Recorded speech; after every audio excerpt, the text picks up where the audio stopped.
ओम शांति 24/4/2024 प्रातः मुरली ओम शांति बाप दादा मधुबन। ओम शांति मीठे बाप दादा, मीठे बच्चे। हाँ जी मीठे बाबा, तुम सवेरे अमीर बनते हो, शाम को फ़कीर बनते हो। अर्थात सतयुग त्रेता में हम अमीर होते हैं और द्वापर कलयुग में फ़कीर होते हैं, फ़कीर बनते हैं अर्थात गरीब हो जाते हैं। फ़कीर से अमीर, पतित से पावन बनने के लिए दो शब्द याद रखो। फ़कीर से अमीर, पतित से पावन बनने के लिए दो शब्द याद रखो, मनमना भव, मध्याजीव भव। अर्थात शिव बाबा को याद रखना है और वर्षे को याद रखना है। तो देखना है अपने को चमकता हुआ सितारा भ्रिकुटी के मध्य में। मैं आत्मा सुन रही हूँ कानों द्वारा, मैं आत्मा बोल रही हूँ मुख द्वारा। देखना है शिव बाबा को परम धाम में चमकता हुआ सितारा। और वर्षे को देखना है मध्याजीव भव अर्थात वर्षा, वर्षा है स्वर्ग, स्वर्ग को देखना है अपने को लक्ष्मी नारायण देखना है। प्रश्न, कर्म बंधन से मुक्त होने की युक्ति क्या है? उत्तर, याद की यात्रा तथा ज्ञान का सिमरन। कर्म बंधन से मुक्त होने की युक्ति क्या है? एक तो है याद की यात्रा तथा ज्ञान का सिमरन। एक के साथ सर्व संबंध रहे, शिव बाबा के साथ अन्य कोई भी बुद्धि न जाए, शिव बाबा के साथ सारे संबंध न हो। कोई भी काम कर रहे हो, किसी भी संबंध की याद आए तो उसमें शिव बाबा को इंक्लूड कर लेना है। तो ये क्या हो गया? सारे संबंध। जो सर्वशक्तिमान बैटरी है, उस बैटरी से योग लगा हुआ हो, अपने ऊपर पूरा ध्यान हो, दैवी गुणों के पंख लगे हुए हों, तो कर्म बंधन से मुक्त होते जाएंगे। तो हम कर्म बंधन से मुक्त होते जाएंगे। कर्म हमें खींचते हैं अपनी तरफ, तो वो खींचना बंद कर देंगे। कौन सी बातें करेंगे? एक तो याद की यात्रा में रहना है या ज्ञान का सिमरन करना है। तीसरा, सारे संबंध है जो व्यवहार में, वो सारे संबंध किसके साथ निभाने? शिव बाबा के साथ।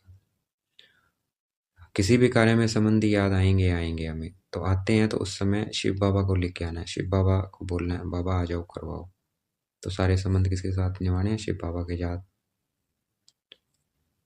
योग लगा हुआ हो, दैवी गुणों के पंख लगे हुए हों, दैवी गुण भी धारण करने हैं। सब में क्या है? दैवी गुण देखने हैं, किसी में अवगुण नहीं देखना है।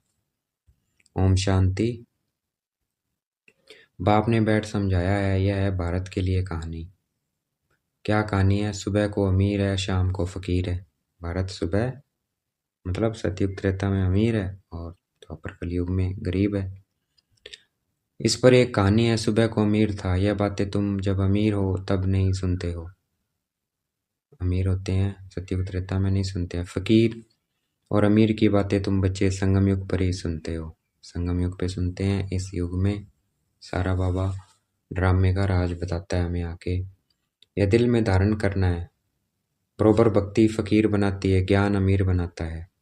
दिन और रात भी भेद का है, फ़कीर और अमीर भी भेद की बात है, और बनाने वाला भी भेद का बाप है। सभी पतित आत्माओं के लिए एक ही बैटरी है पावन बनाने की। ऐसे ऐसे टोटके याद रखो तो भी खुशी में रहेंगे। बाप कहते हैं, ये बच्चे तुम सवेरे अमीर बन जाते हो, फिर शाम को फ़कीर बन जाते हो। कैसे बनते हो यह भी बाप समझाते हैं। फिर पतित से पावन, फ़कीर से अमीर बनने की युक्ति भी बाप ही बतलाते हैं।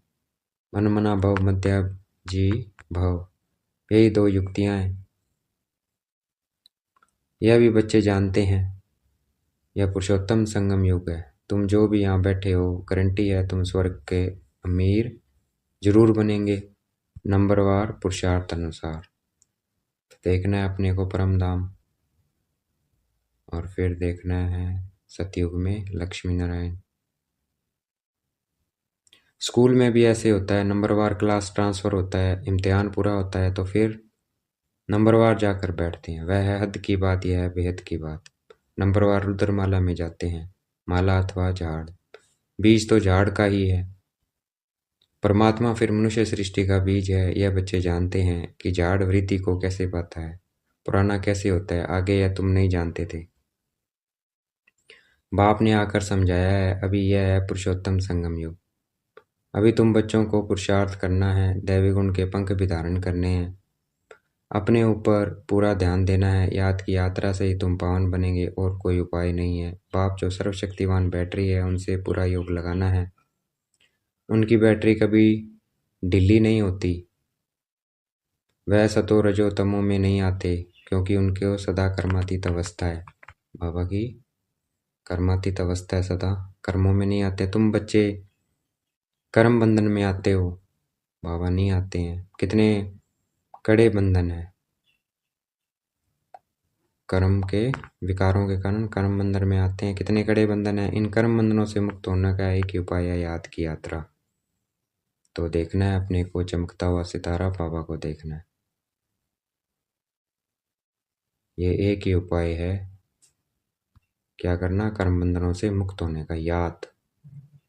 इसके सिवाय और कोई उपाय नहीं है। जैसे यह ज्ञान है, यह भी गुड़ियों, ये भी हड्डियां नरम करता है। जैसे यह ज्ञान है, यह भी हड्डियां, यूं तो भक्ति भी नरम बनाती है। कहेंगे यह बेचारा भक्त आदमी है, इनमें ठगी आदि कुछ भी नहीं है। परंतु भक्तों में ठगी भी होती है। बाबा अनुभवी है। आत्मा शरीर द्वारा धंधा चोरी करती है, तो इस जन्म का भी सब कुछ स्मृति में आता है। 4-5 वर्ष की आयु से अपनी जीवन कहानी याद रहनी चाहिए। कोई 10-20 वर्ष की बात भी भूल जाते हैं। जन्म जन्मांतर का नाम रूप तो याद नहीं रह सकता है। एक जन्म का तो कुछ बता सकते हैं, फोटो आदि रखते हैं।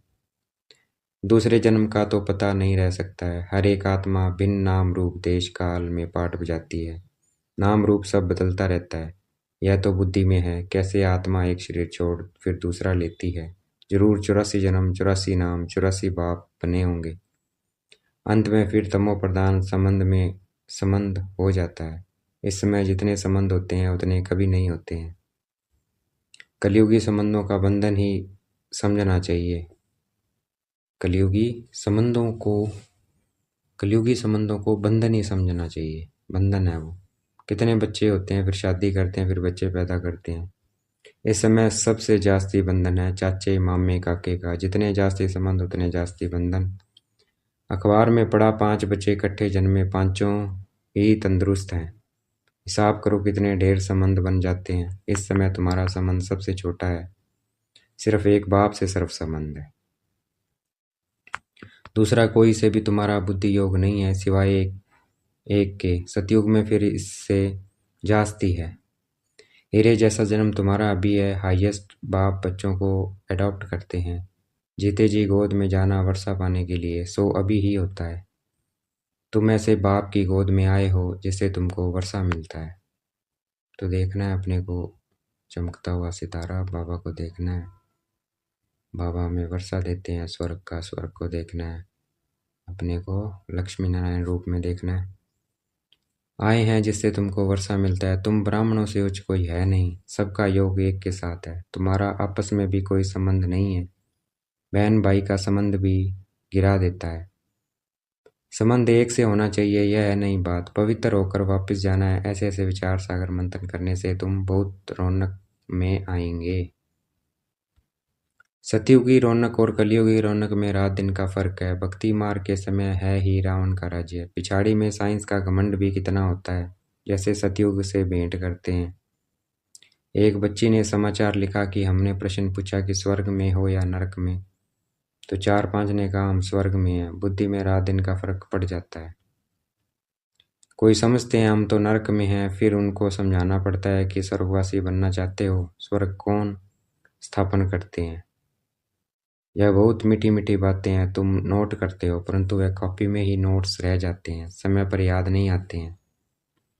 अब पतित से पावन बनाने वाला परमपिता परमात्मा शिव है। वह कहते हैं मामे कम याद करो तो पाप कट जाएंगे।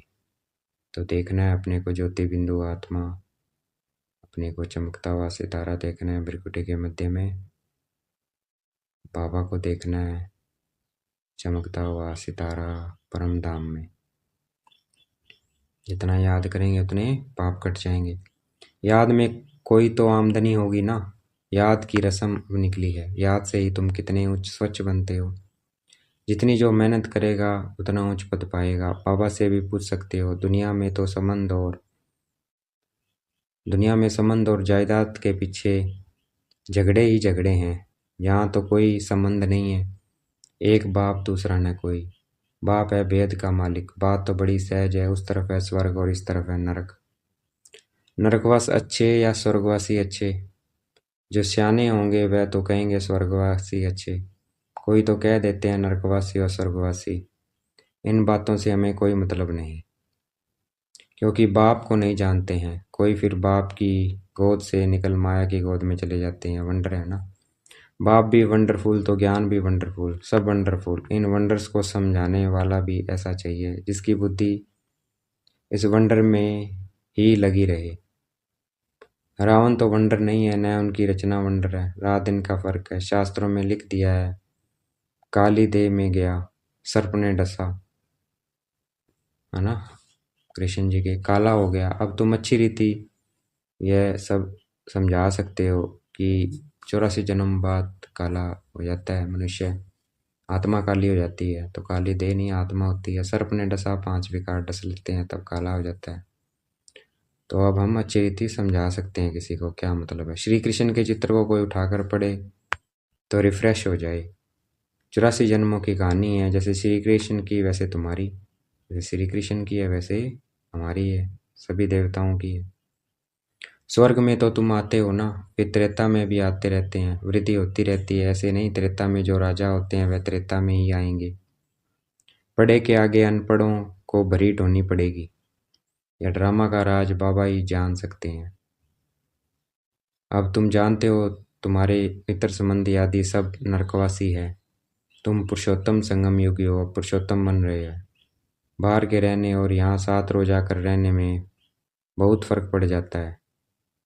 हंसों के संग से निकल बुगलों के संग में जाते हैं। बहुत बिगाड़ने वाले भी हैं। बहुत बच्चे मुरली की परवाह नहीं करते हैं। बाप समझाते हैं, गफलत नहीं करो, तुमको खुशबूदार फूल बनना है। सिर्फ एक बात ही तुम्हारे लिए काफ़ी है, याद की यात्रा। तो देखना है अपने को चमकता हुआ सितारा, भृगुटे के मध्य में बाबा को देखना है, परम धाम में चमकता हुआ सितारा। यह है याद की यात्रा। यहाँ तुमको ब्राह्मणों का ही संग है। कहाँ? बाबा के घर। कहाँ ऊंचते ऊंच, कहाँ नीच। बच्चे लिखते हैं, बाबा बुगलों के झुंड में हम एक हंस क्या करेंगे। बुगले कांटे लगाते हैं, कितनी मेहनत करनी पड़ती है। बाप की श्रीमत पर चलने से पद भी उच्च मिलेगा। सदैव हंस होकर रहो। बुगलों के संग में बुगला न बन जाओ। बुगलों के संग में हमें हंस बनकर रहना है। गायन गायन है, आश्चर्यवंत सुनंती कथंती भागंती। थोड़ा भी ज्ञान है तो स्वर्ग में आएंगे, परंतु फर्क रात दिन का पड़ जाता है। सजाएं बहुत कड़ी खाएंगे। बाप कहते हैं मेरी मत पर न चल, पतित बने तो 100 गुना दंड पड़ जाता है, फिर पद भी कम हो जाता है। यह राजाई स्थापन हो रही है। यह बातें भूल जाती है। यह भी याद रहे तो भी उच्च पद पाने का पुरुषार्थ जरूर करें। नहीं करते हैं तो समझा जाता है एक कान से सुन दूसरे से निकाल देते हैं। बाप से योग नहीं है, यहाँ रहते भी बुद्धि योग बाल बच्चों की तरफ है। बाप कहते हैं सब कुछ भूल जाना है, इसको कहा जाता है वैराग्य। इसमें भी परसेंटेज है। कहाँ न कहाँ ख्यालात चले जाते हैं। एक दो से लव हो जाता है तो भी बुद्धि लटक जाती है। बाबा रोज समझाते हैं, इन आंखों से जो कुछ देखते हो वह सब खत्म होने वाला है। तुम्हारा बुद्धि योग नई दुनिया में रहे और बेहद के संबंधियों से बुद्धि योग रखना है। यह माशुक वंडरफुल है। भक्ति में गाते हैं, आप जब आए तो आपके बगैर हम किसी को भी याद नहीं करेंगे। अब मैं आया हूँ तो अब तुमको सब तरफ से बुद्धि योग हटाना पड़े ना। यह सब कुछ मिट्टी में मिल जाना है। तुम्हारा जैसा मिट्टी के साथ बुद्धि योग है, मेरे साथ बुद्धि योग होगा तो मालिक बन जाएंगे। तो मिट्टी के साथ होगा तो मिट्टी में, बाबा के साथ होगा तो मालिक बन जाएंगे। बाप कितना समझदार बनाते हैं। मनुष्य नहीं जानते हैं कि भक्ति क्या है और ज्ञान क्या है। अब तुमको ज्ञान मिला है तब तुम भक्ति को भी समझते हो। अब तुमको फीलिंग आती है कि भक्ति में कितना दुख है। मनुष्य भक्ति करते हैं, अपने को बहुत सुखी समझते हैं, फिर भी कहते हैं भगवान आकर फल देंगे। किसको और कैसे फल देंगे वह कुछ भी नहीं समझते। अब तुम जानते हो बाप भक्ति का फल देने आए हैं। विश्व की राजधानी का फल जिस बाप से मिलता है वह बाप जो डायरेक्शन देते हैं उस पर चलना पड़े। उनको कहा जाता है ऊंचते ऊंची मत। मत मिलती तो सबको है, फिर कोई चल सके कोई चल न सके। बेहद की बादशाही स्थापन होनी है। तुम अभी समझते हो हम क्या थे, अब हमारी क्या हालत है। माया एकदम खत्म कर देती है। यह तो जैसे मुर्दों की दुनिया है। भक्ति मार्ग में तुम जो कुछ सुनते थे वह सब सच सच करते थे, लेकिन तुम जानते हो कि सच तो एक बाप सुनाते हैं। ऐसे बाप को याद करना चाहिए। तो देखना है अपने को चमकता हुआ सितारा, बाबा को देखना है चमकता हुआ सितारा परम धाम में। ऐसे बाप को याद करना चाहिए। यहाँ कोई बार वाला बैठा हो तो उनको कुछ भी समझ में नहीं आएगा। कहेंगे यह तो पता नहीं क्या सुनाते हैं। सारी दुनिया कहती है परमात्मा सर्वव्यापी है और यह कहते हैं वह हमारा बाप है। सारी दुनिया तभी तो इतने नीचे गिरे गए सर्वव्यापी कहने से। पिता की गलानी करी है और यह कहते हैं हमारे बाप हैं, इसलिए हम ऊंचे चढ़ रहे हैं। दिन दिन दुगनी रात चौगनी हमारी तरक्की हो रही है। कान से ना ना करते रहते हैं, तुम्हारे अंदर से हाँ हाँ निकलती रहेगी। इसलिए नए कोई को अलाउ नहीं किया जाता है। अच्छा, इसलिए नए को अलाउ नहीं किया जाता है जब तक उसने कोर्स नहीं किया हो, क्योंकि उसको कुछ समझ में नहीं आएगा। समझ में नहीं आएगा तो उसका भाग्य खराब हो जाएगा, और जो उसको लेकर आया उसका भी भाग्य खराब हो जाएगा। तो सबसे पहले कोर्स कराना है, ऐसे नहीं लेके आना है। अपना भी भाग्य बनाना है, उसका भी भाग्य बनाना है। अच्छा, देखेंगे बाप दादा हमें याद प्यार दे रहे हैं। मीठे मीठे से गलते बच्चों प्रति माता पिता बाप दादा का याद प्यार और गुड मॉर्निंग। रूहानी बाप की रूहानी बच्चों को नमस्ते। हमें भी बाप दादा को याद प्यार देना है। हम रूहानी बच्चों की रूहानी बाप दादा को दिलवा जान शिकवा प्रेम से बेहद का याद प्यार और नमस्ते। धारणा के लिए मुख्य सार। खुशबूदार फूल बनने के लिए संग की बहुत संभाल करनी है। हंसों का संग करना है, हंस होकर रहना है। मुरली में कभी बेपरवाह नहीं बनना है, गफलत नहीं करनी है। कर्म बंधन से मुक्त होने के लिए संगम युग पर अपने सर्व संबंध एक बाप से रखने हैं। आपस में कोई संबंध नहीं रखना है। किसी हद के संबंध में लव रख बुद्धि योग लटकाना नहीं है। एक को ही याद करना है, एक शिव बाबा को याद करना है। तो देखना है अपने को चमकता हुआ सितारा, बाबा को देखना है चमकता हुआ सितारा।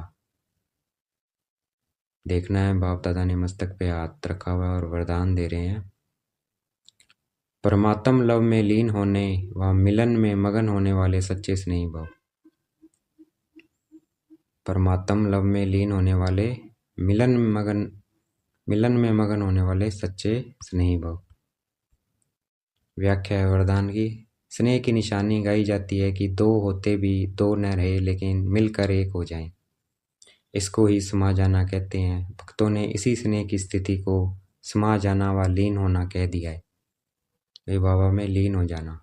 मैं आत्मा चमकता हुआ सितारा, बाबा चमकता हुआ सितारा, इस याद में लीन हो जाना। तो इसी ने भक्तों को इस स्थिति को क्या कह दिया है? लीन होना, समा जाना, लव में लीन होना। यह स्थिति है, स्थिति है ये, लेकिन एक्चुअल में नहीं होती है, सिर्फ स्थिति है कि याद में रहना। तो उन्होंने कह दिया ज्योति ज्योत समा गया, लीन हो गया। तो ये बना दिया है भक्तों ने। यह स्थिति है, लेकिन स्थिति के बदले उन्होंने आत्मा के अस्तित्व को सदा के लिए समाप्त होना समझ लिया है।